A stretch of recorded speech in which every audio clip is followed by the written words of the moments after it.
திருமணமான உங்கள் பிள்ளைகள் உங்களுக்கு உலகத்தின் உண்மையை புரிய வைப்பார்கள். திருமணமான பிள்ளைகள் உங்களுக்கு கற்றுக் கொடுக்கும் 4 வாழ்க்கை பாடங்கள். 1. அவர்கள் வேறு, நீங்கள் வேறு. உங்களுக்கு உங்கள் பிள்ளைகளை தவிர வேறு உலகம் இல்லை. அவர்களுக்காக தான் வாழ்வீர்கள். ஆனால் திருமணமான உங்கள் பிள்ளைகளுக்கு அவர்கள் குடும்பம்தான் பெரிது. நீங்கள் அவர்கள் பெற்றவர்களாக இருந்த போதிலும் உங்களை கொஞ்சம் தள்ளிதான் வைப்பார்கள். இதை நீங்கள் ஏற்றுக்கொள்ளத்தான் வேண்டும். 2. திருமணத்திற்கு முன்னிருந்த நெருக்கம் இருக்காது. பெண்கள் திருமணத்திற்கு பின்னாலும் பெற்றோரோடு இன்னும் நெருக்கமாக இருப்பார்கள். ஆனால் ஆண்கள் திருமணத்திற்கு பின் பெற்றோரோடு முன்பு இருந்த நெருக்கம் இருக்காது. இதை அப்பா எளிதாக ஏற்றுக்கொள்வதைப் போல் அம்மாவால் ஏற்றுக்கொள்ள முடிவதில்லை.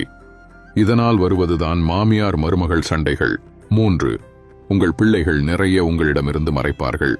திருமணத்திற்கு முன்னால் உங்கள் பிள்ளைகள் அவர்கள் வாழ்க்கையில் நடப்பது எல்லாவற்றையும் உங்களிடம் பகிர்ந்து கொள்வார்கள். ஆனால் திருமணமான பின் உங்கள் பிள்ளைகளின் வாழ்க்கையே மூடுமந்திரமாக மாறிவிடும். அவர்கள் என்ன செய்கிறார்கள், அவர்கள் வாழ்க்கையில் ஏற்பட்டிருக்கும் பொருளாதார வளர்ச்சி எதுவும் உங்களுக்கு தெரியாது. 4. உங்கள் தேவைகளை தான் பூர்த்தி செய்வார்கள்.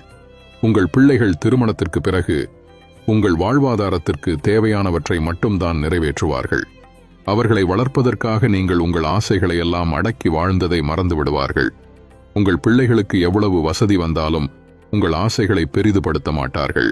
உங்களுக்கு வயதாகிவிட்டது, வீட்டோடு அடங்கி பேரன் பேத்தியை பார்த்து கொண்டு வீட்டோடு அடங்கி இருக்கணும் என்று எதிர்பார்ப்பார்கள். எல்லா பிள்ளைகளும் பெற்றோரை அலட்சியப்படுத்துவதில்லை. ஆனால் முக்கால்வாசி பிள்ளைகள் கடனுக்கென்றுதான் பெற்றவர்களை பார்த்து கொள்கிறார்கள் என்பதுதான் நிதர்சனமான உண்மை.